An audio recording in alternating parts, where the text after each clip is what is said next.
जरूर किसी ने इसके साथ जबरदस्ती करने की कोशिश की है। 10 बजे की जो फास्ट लोकल ट्रेन है उसमें रोज चढ़े और तब तक पूछताछ करे जब तक कोई मिल नहीं जाता। मुंबई, आमची मुंबई, लाखों करोड़ों लोगों के सपनों का शहर मुंबई। ये शहर कभी सोता नहीं है, यहाँ जिंदगी कभी रुकती नहीं है, क्योंकि मुंबई हिंदुस्तान में सबसे सुरक्षित शहरों में से एक है। क्या ये बातें आज भी इतनी ही सच हैं? सन 2012 में मुंबई शहर में बलात्कार, हत्या, लूट मार और डकैती, दहेज, घरेलू हिंसा आदि सब मिलाकर 30,508 आपराधिक मामले आईपीसी के अंडर रिकॉर्ड हुए। ये है आज की मुंबई का भयानक सच, जिससे हर एक मुंबईकर जूझ रहा है, जिसमें पूरी मुंबई झुलस रही है। सड़क, ट्रेन, हॉस्पिटल, स्कूल, यहां तक कि अपने घर में भी एक मुंबईकर अपने आप को सुरक्षित क्यों नहीं महसूस कर पा रहा? यह सवाल जितना डरावना है, इसका जवाब उतना ही जरूरी है। आज से मुंबई फाइट्स बैक में सावधान इंडिया हर मुंबईकर को साथ लेकर जुर्म के खिलाफ एक जंग का ऐलान करती है। गुन्ह्या विरुद्धची लढाई हीच खरी मुंबई। लोकल ट्रेन्स, मुंबई के लाइफलाइन। रोजाना 75 लाख लोगों को लोकल ट्रेन से सफर करना पड़ता है, लेकिन कितना सुरक्षित होता है उनका यह सफर? ताजे आंकड़ों के मुताबिक हर 2 घंटे में एक मुंबईकर को लोकल ट्रेन के हादसे में अपनी जान गंवानी पड़ती है। मुंबई फाइट्स बैक का आज का केस लोकल ट्रेन से जुड़ी इसी असुरक्षा से उपजे अपराध के बारे में है।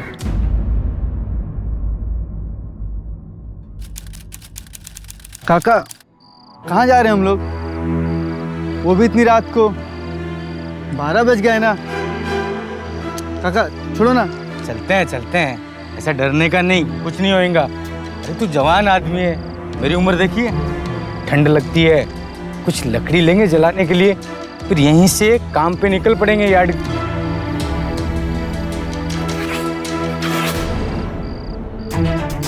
काका अरे काय करता, कोई चुहा हुआ होगा, चला जा, डरने का नहीं।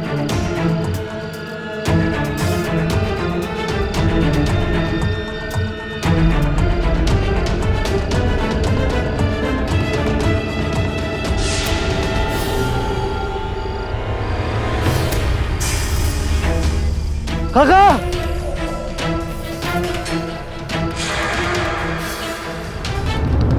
4 जनवरी 2011 रात 12:30 बजे मुंबई इलाके के विरार स्टेशन से 1 किलोमीटर पहले रेलवे पटरी के पास एक लड़की की बॉडी मिली। उसकी हालत इतनी खराब थी कि देखने वाले की आत्मा दहल जाए। आखिर कौन थी ये लड़की? वो कौन दरिंदे थे जिन्होंने उसकी ये हालत बनाई थी? इस अपराध की वजह क्या थी? सवाल बहुत सारे थे, लेकिन जवाब अस्पताल में मौत से जूझ रहे थे। डॉक्टर, यस सर, कंडीशन बहुत क्रिटिकल है, इन्हें ओटी में ले जाके इमरजेंसी ट्रीटमेंट स्टार्ट करो। डॉक्टर 1 मिनट, मुझे विरार लोकल थाने में खबर देनी पड़ेगी।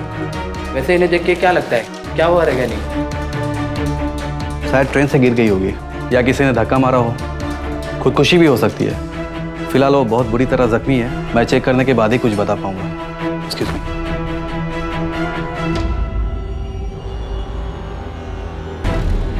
हॅलो, हां मी पी नायक बोलते हैं, विरार रेल्वे पोलीस। हां, प्रभाकर साहब आहे का?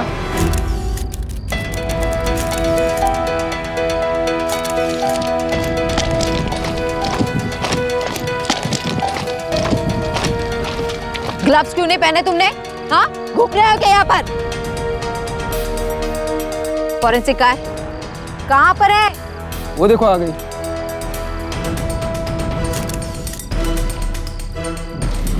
This is the spot.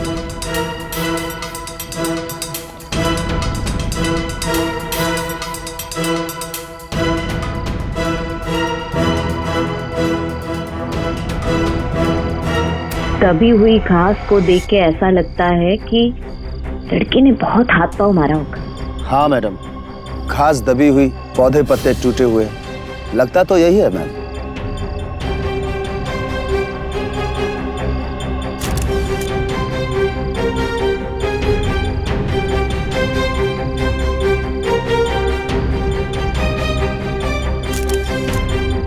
यहाँ पर जूतों के निशान हैं। कोई आया था यहाँ पर? मैम रेलवे के 2 वर्कर्स आए थे जिन्होंने लड़की की बॉडी को देखा।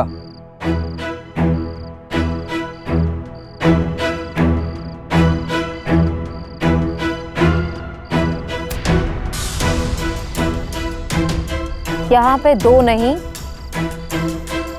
3 जूतों के निशान हैं। रेलवे वर्कर के जूतों के प्रिंट्स वेरीफाई करो। Okay ma'am.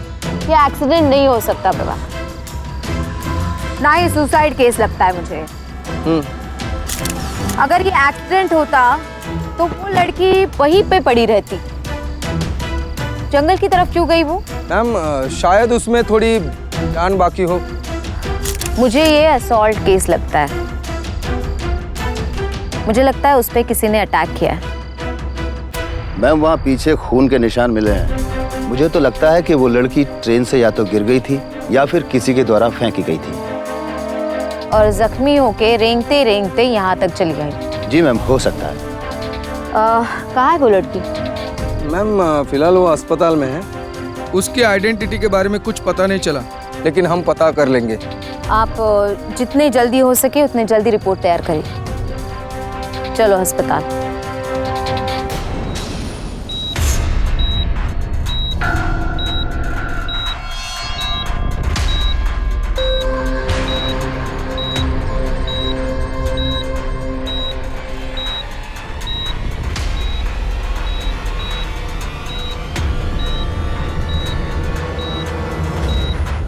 कैसी कंडीशन है उसकी डॉक्टर? बहुत क्रिटिकल कंडीशन है। पूरे बॉडी पे चोटें लगी हैं, हाथ फ्रैक्चर है, ब्रेन हैमरेज है। आपको क्या लगता है, ये सुसाइड है या किसी ने उसे मारने की कोशिश की है या सिर्फ एक एक्सीडेंट? देखिए, दावे के साथ तो कुछ नहीं कह सकता, लेकिन मेरा ये शक है कि जरूर किसी ने इसके साथ जबरदस्ती करने की कोशिश की है। ऐसा क्यों लगता है आपको? बॉडी के घाव तो यही कहते हैं। फिलहाल कुछ टेस्ट बाकी हैं, डीएनए वगैरह। उनके रिजल्ट आते ही काफी कुछ पता चल जाएगा। Excuse me. मैंने कहा था ना प्रभाकर, मुझे लगता है ये घटना किसी स्टेशन के आसपास ही घटी है। मैडम वहाँ से सबसे पास तो वैतरना स्टेशन है। वहाँ पे तो हमने पूछताछ की और किसी ने कुछ देखा सुना भी नहीं। पर हुआ तो है ना प्रभाकर। प्रभाकर एक तुम काम करो, पिछले 24 घंटों में जितने भी मिसिंग केसेस दर्ज हुए हैं ना, वो सारे चेक करो और पता करो कि ये लड़की किसी से मैच करती है या नहीं। जी। उसकी आइडेंटिटी पता करना हमें बहुत इंपॉर्टेंट है। उसके अलावा हम आगे नहीं जा सकते। और हाँ, एक काम करो तुम, 1 घंटे में लड़की का स्केच तैयार कर सारे पुलिस स्टेशन भेज दो। जी। और वेस्टर्न लाइन के जितने भी स्टेशन है सब जगह पूछताछ करो। वो लड़की कहाँ से कब और कैसे चढ़ी थी, हमें वो पता करना बहुत इंपॉर्टेंट है। Okay madam.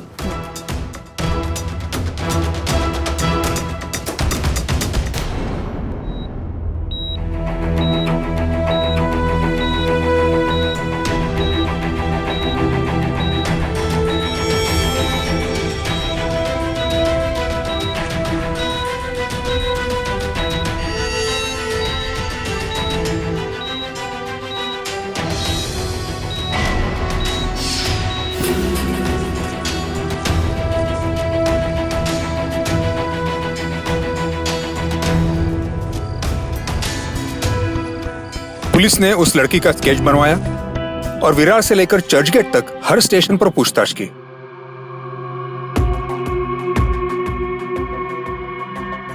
आखिर मरीन लाइन स्टेशन पर उन्हें इस केस की पहली कड़ी मिली। भाई साहब। हाँ जी। क्या तुमने इस लड़की को कहीं देखा है?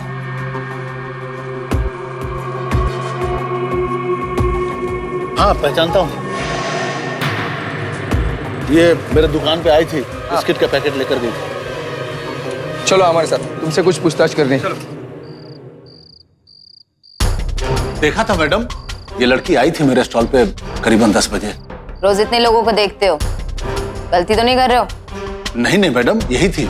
इसको कैसे भूल सकता हूँ? रोज की तरह मैं रेडियो पे अपना प्रोग्राम सुन रहा था 10 बजे वाली। स्वागत है आपका इस शो में जिसका नाम है 10 to 10। अच्छा ठीक है बाबा। लेकर आए हैं कुछ ऐसे चुने हुए गीत। एक सेकंड भैया, एक पैकेट बिस्किट का दे देना। जिन्हें सुनकर आपका दिल हाँ पापा, मैं पहुंच जाऊंगी। कितना टेंशन लेते हो यार। क्या भैया, ये वाला नहीं, दूसरा देना। जल्दी तो भैया। ये लीजिए। अब इतनी भी याददाश्त कमजोर नहीं मैडम कि आज ही कोई बात को मैं इतनी जल्दी भूल जाऊंगा। ये 10 बजे की ट्रेन पकड़ी थी क्या उसने? 100%। चल।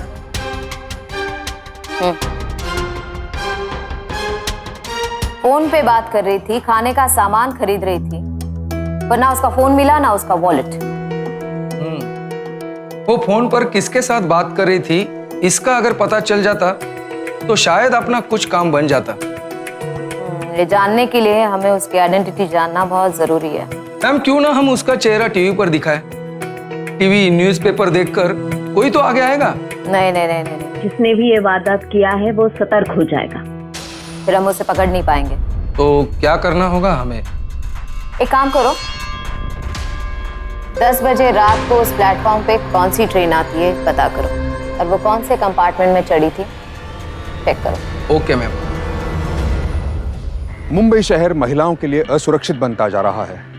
मुंबई पुलिस के आंकड़ों के अनुसार इस साल 1 जनवरी से लेकर 28 अप्रैल तक 1079 ऐसे मामले दर्ज हुए हैं जिनका शिकार एक महिला थी। पिछले साल इसी अवधि में यह आंकड़ा 500 तक सीमित था। वक्त के चलते ये मामला और भी पेचीदा हो जा रहा था। इस केस में हर वक्त कोई ऐसी चीज उभर के सामने आती जो तब तक की मेहनत को जड़ से उखाड़ देती। पुलिस की शुरुआती तफ्तीश में यह बात सामने आई थी कि यह कोई खुदकुशी या हादसे का मामला नहीं था, बल्कि जोर जबरदस्ती की गई थी। लेकिन जोर जबरदस्ती करने वाला आखिर था कौन? कौन थी वो लड़की जिसके साथ यह दर्दनाक अपराध हुआ था? एक दुकानदार के अलावा किसी ने उस लड़की की शिनाख्त नहीं की थी। अब पुलिस के सामने 2 चुनौतियां थी। एक, उस लड़की की पहचान को पुख्ता करना, और दूसरा, इस हादसे के तह तक पहुंचना, उसके सारे परतों को खोलना। इंस्पेक्टर तारा पाटिल के सामने सवाल कई थे, लेकिन जवाब एक का भी नहीं था। मैडम, मैं बात की अर्जेंसी समझ सकता हूँ, लेकिन मैं कुछ कह नहीं सकता। इसे होश कब आएगा भी या नहीं पता नहीं।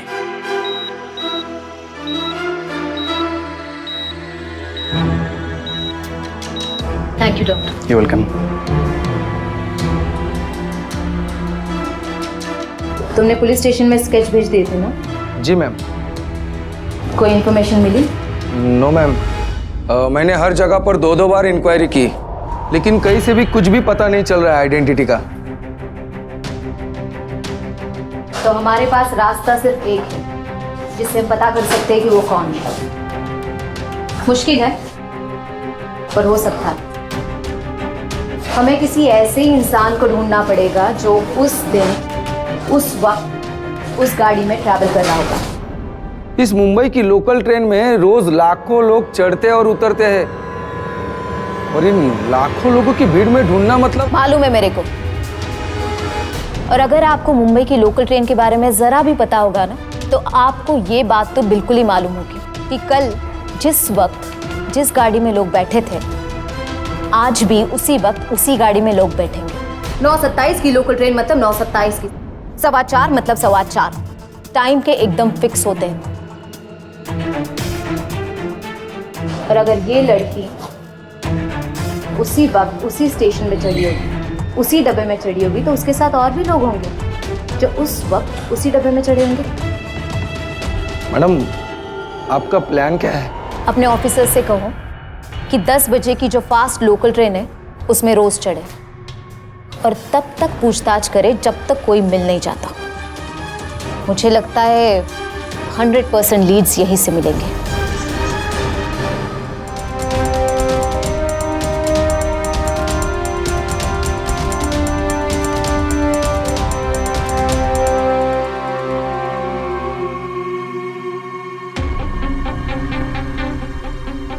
नामुमकिन से लग रहे हालात सामने होकर भी तारा पाटिल ने अपनी तहकीकात को 1 मिनट के लिए भी ढीला नहीं छोड़ा।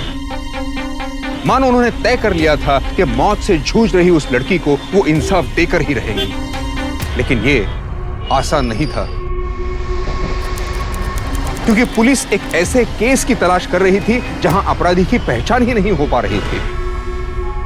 संभावनाएं अनगिनत थीं, लेकिन उम्मीद सिर्फ एक, वो ये कि कहीं से उस ट्रेन में सफर करने वाले लोगों में से कोई सुराग हाथ लग जाए। मैम, ये उन ब्लड के सैंपल्स की रिपोर्ट है जो उस ट्रेन के कंपार्टमेंट में मिले थे। वहाँ 2 लोगों के खून के निशान पाए गए, एक उस लड़की के और दूसरे किसी और आदमी के। और हाँ मैम, लड़की के नाखूनों में जो खून मिला है वो भी उसी आदमी का है। फॉरेंसिक रिपोर्ट आई और सबका शक सही निकला। तारा पाटिल और उनके टीम का संकल्प दृढ़ हुआ और उन्होंने तफ्तीश जारी रखी।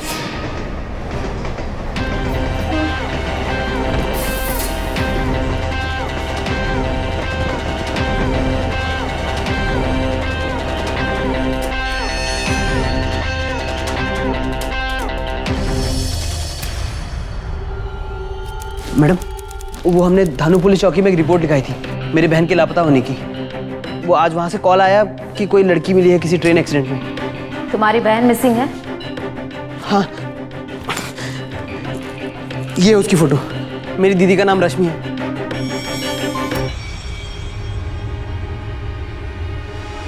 पाँच दिन हो गए, वो अभी तक घर वापस नहीं आई है।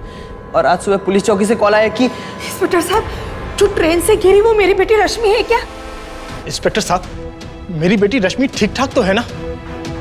आप कुछ बोलते क्यों नहीं इंस्पेक्टर साहब? चलिए मेरे साथ। हाँ। चलिए माँ, चलिए।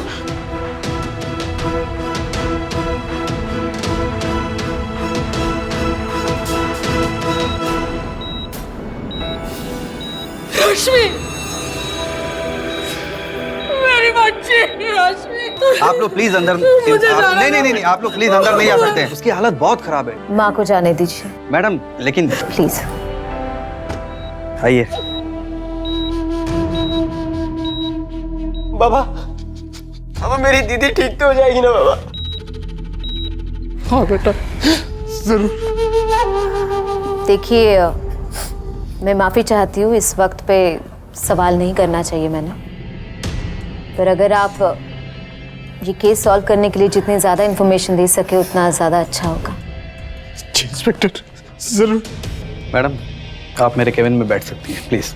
पुलिस की सबसे बड़ी मुश्किल उस लड़की की पहचान होते ही आसान हो गई। जैसे उसका परिवार सामने आया, उससे जुड़ी छोटी छोटी बातें समझ आने लगी। दर्दनाक हादसे की शिकार उस लड़की का नाम रश्मि था। एक तरफ रश्मि अपनी जिंदगी से जूझ रही थी और दूसरी तरफ उसका गुनहगार खुलेआम घूम रहा था। जरा सोचिए क्या गुजर रही होगी उस परिवार पर जिनकी लड़की हर दिन अपनी मौत के पास जा रही थी। वो मासूम लड़की जो हर रोज की तरह देर रात अपने घर लौट रही थी, लेकिन जिसे मालूम नहीं था कि वो इस भयानक जुर्म का शिकार होने वाली है।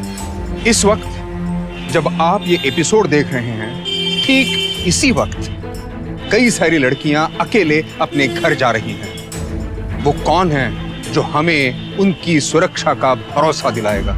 ऑफिस से निकलने के बाद दीदी रोज नॉर्मली 5 बजे वाली ट्रेन पकड़ती थी। वहां से तकरीबन 2 घंटे लगते हैं, तो दीदी 7 बजे तक तो घर आ ही जाती थी।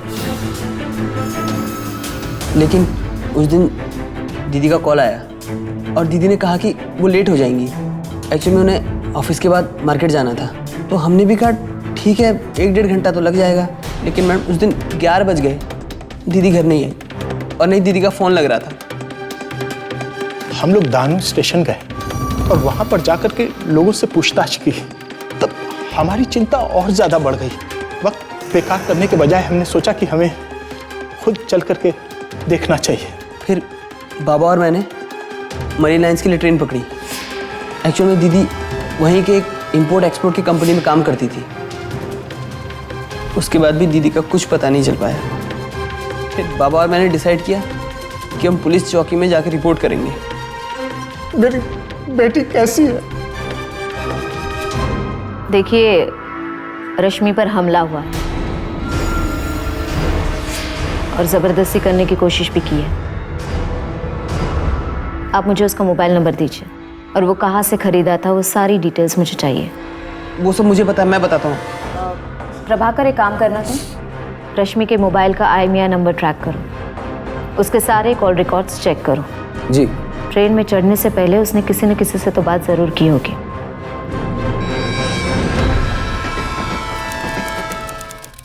मैम, ये रही रश्मि के मोबाइल फोन की कॉल हिस्ट्री। मैम इसमें एक नंबर है जिस पर रश्मि ज्यादा से ज्यादा कॉल और एसएमएस करती थी। ये हादसा होने से पहले रश्मि ने आखिरी बार उसी नंबर पर कॉल किया था। किसका नंबर है ये?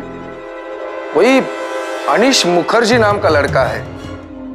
इस अनिश मुखर्जी का पता लगा, रश्मि के पिता और भाई से मिलने चलता है। ये अनिश मुखर्जी कौन है? वो मेरी दीदी का बॉयफ्रेंड है। कुछ ही दिन पहले आई और बाबा को दीदी के बॉयफ्रेंड के बारे में पता चला। वो महाराष्ट्रियन नहीं है, इसी बात को लेकर हमारे घर में काफी टेंशन भी चल रही थी। लेकिन फिर भी हम लोगों ने सोचा कि एक बार खाली उससे मिल करके देख लेते हैं। वैसे भी इस हफ्ते वो हमारे घर आने वाला था हम लोगों से मिलने के लिए। लेकिन आप उसके बारे में इतना क्यों पूछ रहे हैं? कहीं आप ये तो नहीं कहना चाहते कि इस सब के पीछे अनिश? देखो, मैं गारंटी के साथ कुछ भी नहीं बोल सकती, तो जल्द ही मालूम कर लूंगी।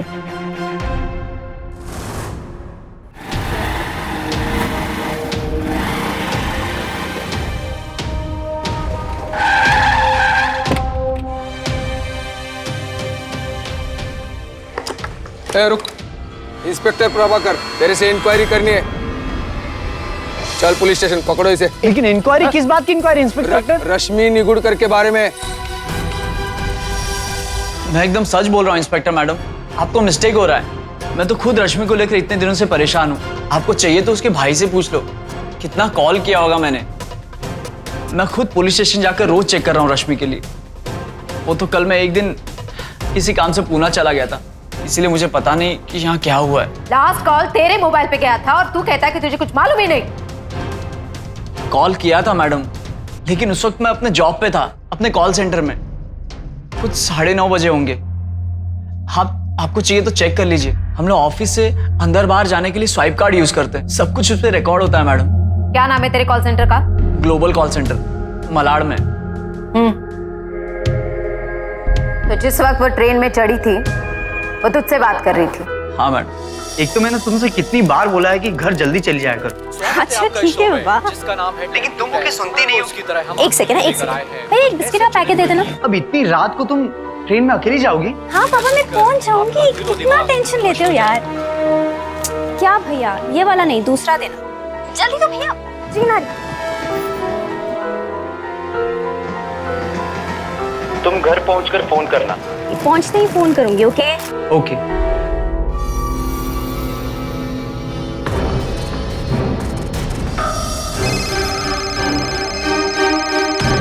हाँ रश्मि, पहुंच गई? नहीं यार, कहाँ पहुंची? 45 मिनट ट्रेन स्टेशन पे रुकी थी। अरे यार, देखा मैंने तुमको पहले ही बोला था।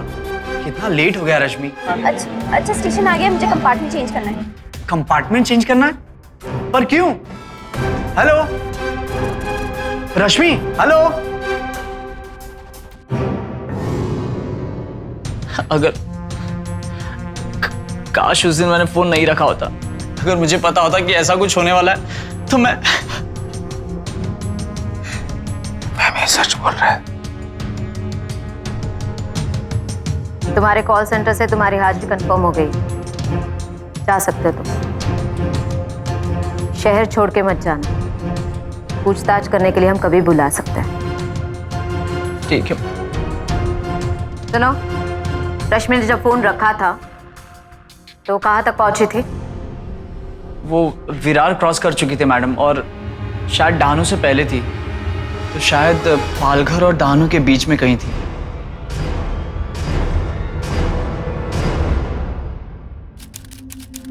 आइए, आप जरा बैठिए इधर, मैं अभी आता हूं।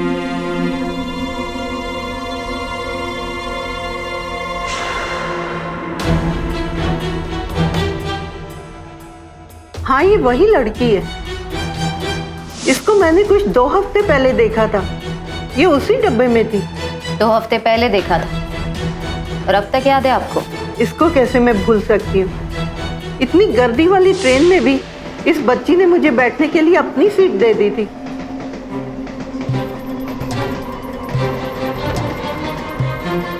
फिर मैं विरार में उतर गई और ये तब भी उसी ट्रेन में थी। वैसे इसे हुआ क्या है? अब एक बात बताइए मुझे कि आप जब विरार में उतरी थी तो उतरने से पहले आपने किसी को देखा जिससे आपको शक हो? या रश्मि परेशान सी नजर आने लगी थी? नहीं, वो अपने फोन पे किसी से बात कर रही थी और परेशान तो बिल्कुल भी नहीं थी। ठीक है, आप जा सकते हैं। अरे हाँ, एक लड़का था, वसई से चढ़ा था। वसई से? वो रश्मि के आसपास बैठा था? जी नहीं, वो तो जाकर एक कोने वाली सीट पे बैठ गया था। बड़ा अजीब था, जैसे कुछ छुपा रहा हो, शायद अपने हाथ। हाथ? हाथ क्यों छुपा रहा था? वो तो पता नहीं, मैंने देखने की भी कोशिश की, फिर वो मुझे घूरने लगा और फिर मैं थोड़ी देर बाद उतर गई। प्रभाकर, मैडम को स्केच आर्टिस्ट के पास ले जाओ। आप प्लीज अपने जो भी देखा डिटेल्स उनको दे दीजिए। ठीक। क्या कंडीशन है उसकी? मैडम चोट बहुत गहरी है, उसकी वजह से रश्मि कोमा में चली गई है। अब हम ज़्यादा से ज़्यादा उसके ऊपर सिर्फ नज़र रख सकते हैं और उसके लिए दुआ कर सकते हैं।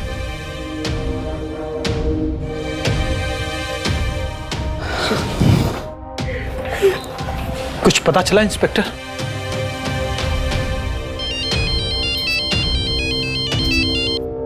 मैम, रश्मि का मोबाइल नंबर ट्रेस हो गया है। उसके IMEI नंबर से पता चला है कि वो मोबाइल अभी पनवेल एरिया में है। ग्रेट, तुम एग्जैक्ट लोकेशन लॉक करो और मेरे आने तक वहां कोई नहीं जाएगा। एड्रेस SMS करो, क्विक। Okay ma'am.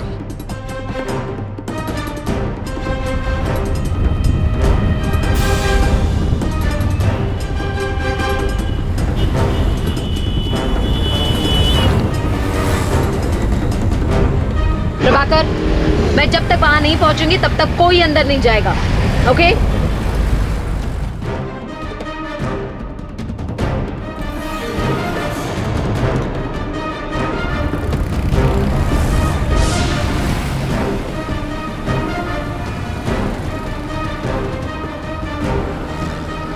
रोको रोको रोको रोको रोको।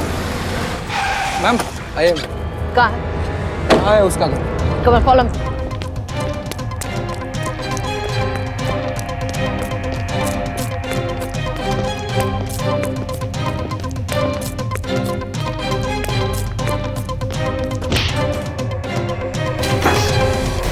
चेक करो, यही है क्या? मैंने क्या किया मैम? मैडम मैंने कुछ भी नहीं किया मैडम। नाम क्या है तेरा? नाम कपिल नाम है मैडम। लेकिन तो फोन कहाँ से मिला तुझे? वो मैं कहाँ से मिला फोन? वो मैं आज नवा खरीदा उधर शोरूम से। ये वही फोन है। मोबाइल चोरी के केस में अंदर डाल दो इसे, बाकी चार्जेस बाद में लगा लेंगे। मर्डर या रेप या और कोई। मैडम जी मैंने कुछ नहीं किया मैडम जी, मेरे बच्चे सड़क पे आ जाएंगे मैडम जी। फोन कहाँ से मिला तेरे को? वो सिराज नाम का आदमी मेरे को दिया, बेचा मेरे को उसने। वो बाजू में रहता है मैडम जी। वो उसकी इलेक्ट्रिक की दुकान भी है उसकी मैडम। फिर से बता, मोबाइल कहाँ से आया तेरे पास? मैडम जी मैं बिल्कुल सच बोल रहा हूँ, वो अपन को रास्ते पे पड़ा हुआ मिला था। स्केच लाओ। मैडम जी मैं कसम खा के बोल रहा हूँ। थोबड़ा तो तेरा थोड़ा थोड़ा मिलता है इससे। मर्डर और रेप के केस में अंदर डाल दो इसे, बाकी सब अंदर एडजस्ट कर लेंगे हम लोग। जज मर्डर के लिए फांसी की सजा तो दे ही देगा इसे। याददाश्त आ गई तेरी वापस? मैडम मैं कसम खा के बोल रहा हूँ, उसका क्या आइडिया था मुझे कुछ मालूम नहीं था मैडम। कौन था वो? वो मोबाइल और लैपटॉप लेकर मेरी दुकान पे आता था, मैं उसे पैसे दे देता और मुझे सामान देता था। इसके बाद मुझे कुछ नहीं मालूम था, मैंने उसका नाम भी नहीं पूछा मैडम। सच में नहीं पता या जेल जाके ही याद आ जाएगा? और क्या याद है बता? मैडम उसका एक हाथ नहीं था। हाथ नहीं था मतलब? मैडम जी उसका एक हाथ लकड़ी का था, यानी नकली था। बड़ा अजीब था, जैसे कुछ छुपा रहा हो, शायद अपने हाथ। चोरी का केस लगाओ इस पर, ले जाओ। मैडम जी अब तो मैंने आपको सब कुछ साफ-साफ बता दिया। मैडम जी आप मेरी बात क्या यकीन करें। मैडम जी आप मुझे छोड़ दीजिए। प्रभाकर आप मुझे छोड़। ये स्केच दोबारा से बनाओ और इसका भी DNA टेस्ट करवाओ। मैडम सिराज का DNA टेस्ट निगेटिव आया है। मुझे लगा ही था कि वो सच बोल रहा है। सविता जी भी उस आदमी के हाथ के बारे में बता रही थी। मुझे लगता है ये सबसे पहला हमारा सॉलिड लिंक है। Yes ma'am. मुझे लगता है वो पनवेल के आसपास ही कहीं रहता होगा। प्रभाकर एक काम करो, तुम उसका स्केच सारे पुलिस स्टेशन में भिजवा दो और सबसे कह दो कि अपना सारा नेटवर्क लगाए उसे ढूंढने के लिए। कैसे भी करके हमें ये ढूंढना होगा कि उसने वो हाथ कहाँ से लगवाया। मेरे ख्याल से गिनी चुनी जगह होगी, उसके पास ज्यादा पैसे भी नहीं होंगे, तो शायद वो सरकारी अस्पताल या खैराती अस्पताल कहीं से बनवाया होगा। हर छोटे से छोटे दवाखाने में, डिस्पेंसरी में, अस्पताल में, खैराती अस्पताल में, सब जगह जाकर उसका स्केच दिखाओ। जरूर किसी ने तो उसे देखा ही होगा। ये इंस्पेक्टर पाटिल का संकल्प और साहस था कि सवालों और शक्यताओं के उथल पुथल में एक आशा की किरण उन्हें नजर आने लगी थी। उन्हें अब लग रहा था कि शायद वो उस शख्स तक पहुंच जाएंगी जो रश्मि का गुनहगार था। इंस्पेक्टर पाटिल और उनकी टीम ने आसपास के सारे क्लिनिक्स और डिस्पेंसरी की तलाश शुरू कर दी जहां पर प्रोस्थेटिक सर्जरी कम से कम दामों में होती हो। काफी छानबीन के बाद उन्हें डहाणू में वनगांव जनसेवक नाम का एक खैराती अस्पताल मिल गया। डॉक्टर साहब, आपके पास एक काम था। इंस्पेक्टर प्रभाकर, बोले। क्या आप इस आदमी को पहचानते हैं? एक मिनट।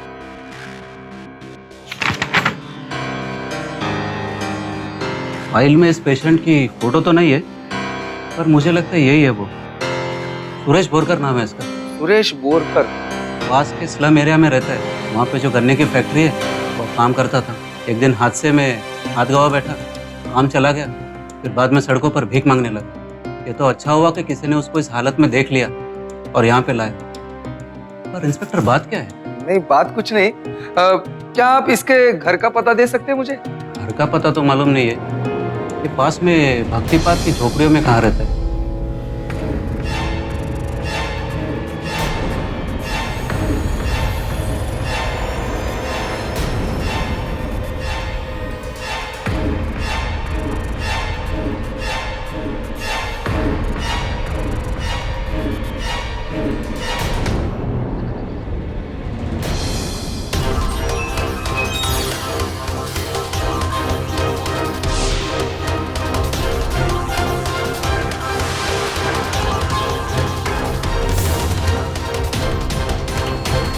प्रभाकर जी।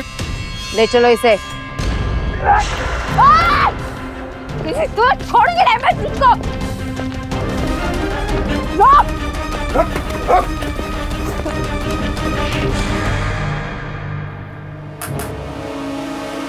चार तारीख को ट्रेन में किसी ने एक मासूम लड़की पे जबरदस्ती करके उसे ट्रेन से फेंक दिया और मुझे लगता है कि वो तू। लगने से क्या होता है?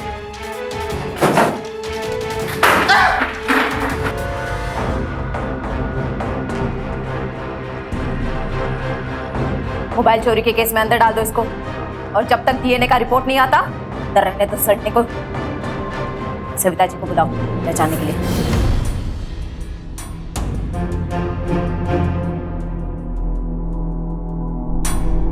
याद करके बताइए, क्या इनमें से कोई था उस रात गाड़ी में?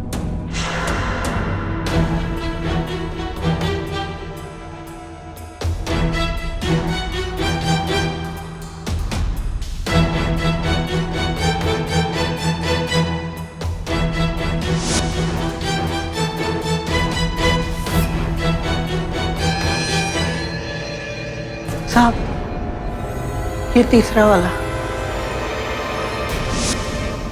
सविता जी ने आइडेंटिफाई कर लिया, वो सुरेश ही था। बस अब एक बार डीएनए टेस्ट का रिपोर्ट आ जाए। तुझे पता है ये क्या है? डीएनए रिपोर्ट से, ओ सॉरी, तुझ जैसे गवार को थोड़ी ना पता होगा कि डीएनए रिपोर्ट्स क्या होते हैं। मैं बताती हूँ। इससे ये पता चलता है कि तूने रश्मि पे जबरदस्ती की और उसे मारने की पूरी कोशिश भी की। अब तू तो सीधे सीधे बताएगा नहीं, तो मैं बताती हूँ। हाँ, और तैयार हो जा तू।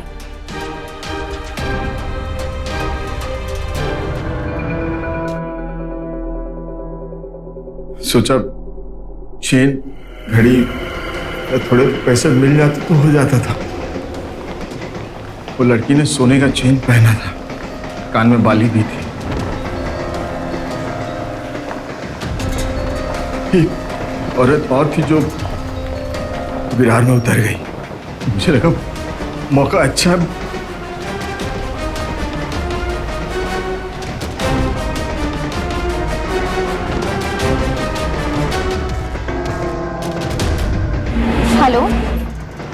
नहीं यार, 45 मिनट्स ट्रेन स्टेशन पे रही।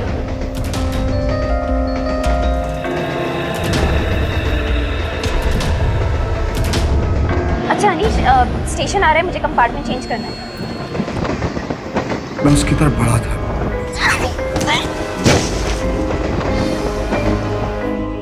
लेकिन मैं भी उसको छोड़ने वाला ही था।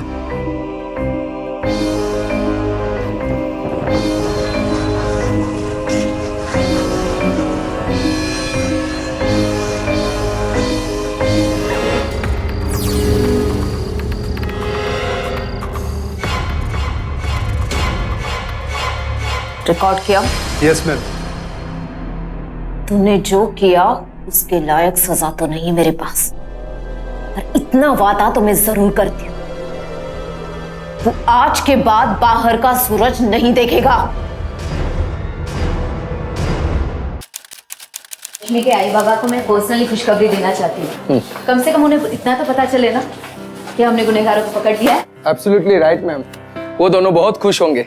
काश रश्मि भी ये बात सुन सकती है। आइए मैम।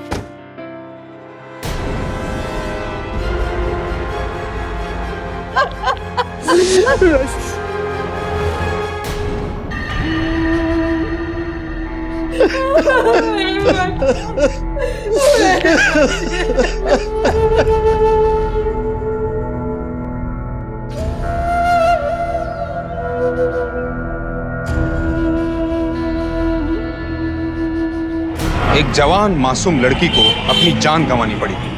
आखिर उसका दोष क्या था? क्या ये कि वो देर रात अकेली घर लौट रही थी, या फिर ये कि उसने पब्लिक ट्रांसपोर्ट का इस्तेमाल किया, या फिर ये कि उसने उस वक्त सोना पहना हुआ था? काफी प्रयास और कोशिशों के बाद इंस्पेक्टर तारा पाटिल ने अपराधी को पकड़ ही लिया। रश्मि को वो इंसाफ मिला जिसकी वो हकदार थी। कोर्ट ने सुरेश को रश्मि के कत्ल के लिए जिम्मेदार पाया और उसे दोषी ठहराया।